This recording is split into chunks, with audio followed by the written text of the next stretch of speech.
For my portfolio presentation, this first one is from a digital illustration class I had. This project was to make a book cover off of a classic story, and the one that I used was the Dunwich Horror.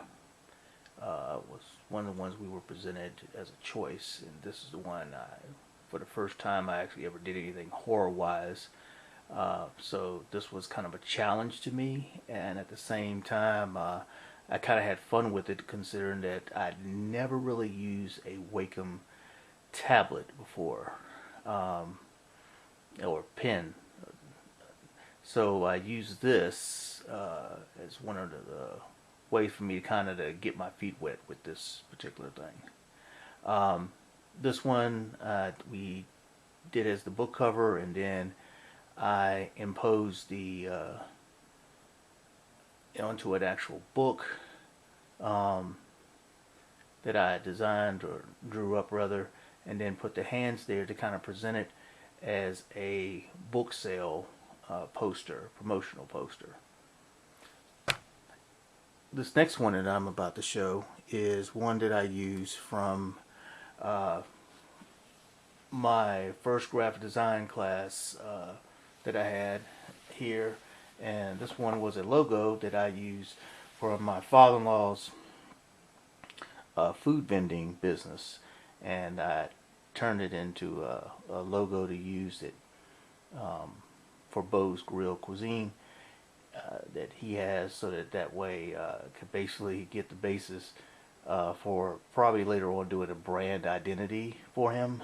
And this was one of the first ones that I got finalized after a lot of different sketches that I did, and this was one that he liked and a couple other people liked, and I went ahead and then added color to it, and we're gonna probably wind up currently using this one. This next one we used as another logo design that I wound up using for a t-shirt design for his food vending, and also for my wife's. She does t-shirt designs as well, and she had it hand pressed after I did the initial drawing, and then we played around with how the lettering would go down, and this was one of the ones we wound up giving to my father-in-law's staff, and well as her staff that she has for when she sells t-shirts, t-shirt designs right next to her father's food vending business that he does in parks and other events that are outside events there.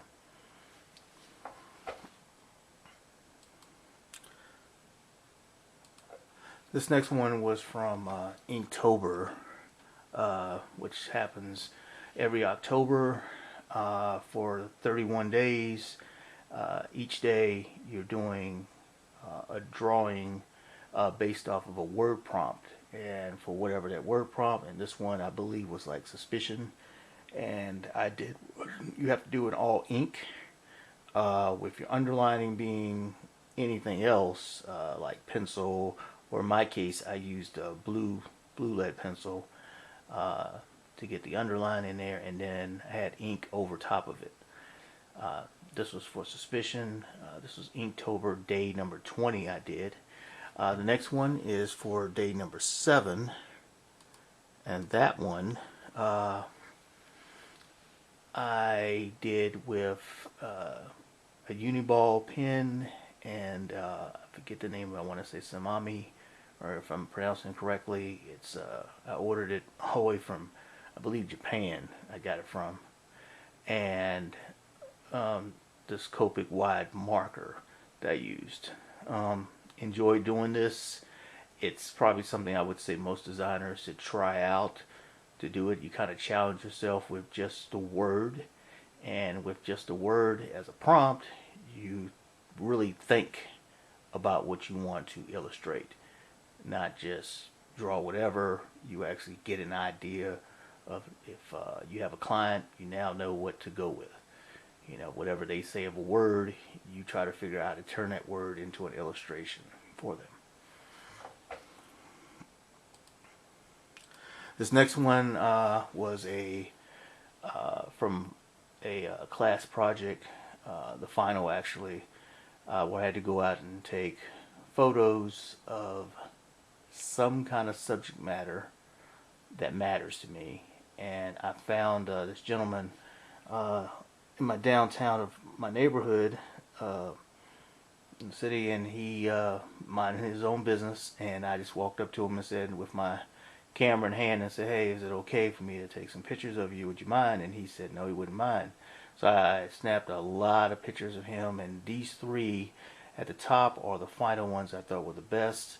And then I basically went home and started working in the Photoshop to turn those color pictures into black and white photos. This was one of those projects I really am proud of, and I'll probably keep this for a long time to come.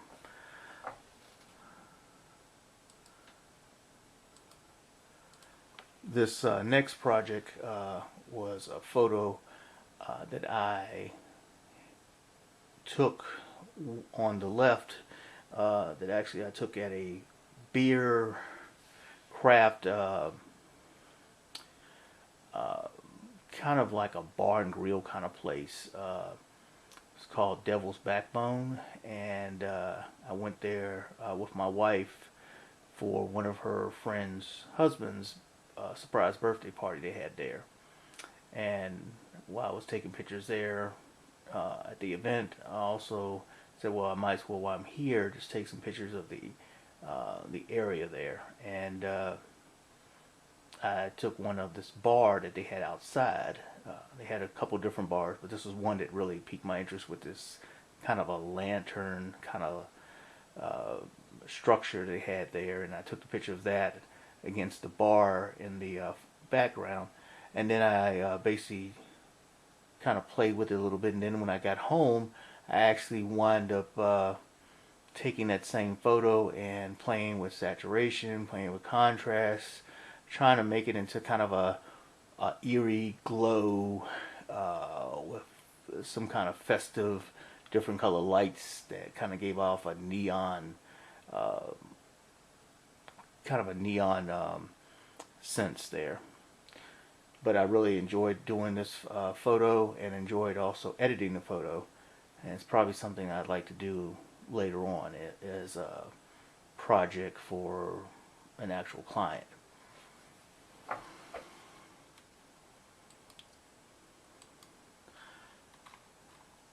This next one was one that I did for a printmaking class, print design class that I did. The project was to do a brochure of a fictional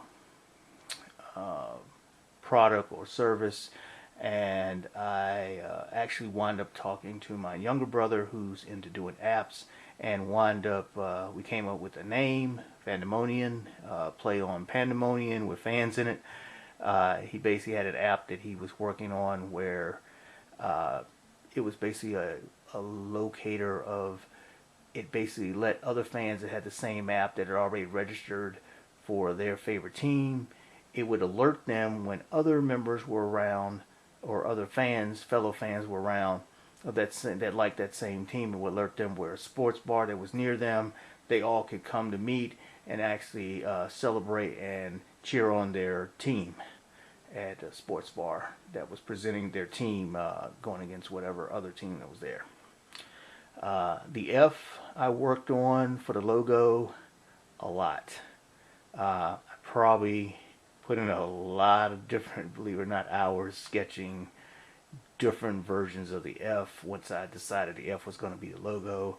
Originally it was going to be some kind of a cartoon character, and I kind of evolved into the F. I tried to make it look aggressive. The diamond was kind of used to make everything equal for a fan, that everybody was a fan, and I kind of wanted the sharp corners there to make it very bold and very aggressive. So that's what I did for the projects that I have for this presentation for the portfolio, and I thank you for listening.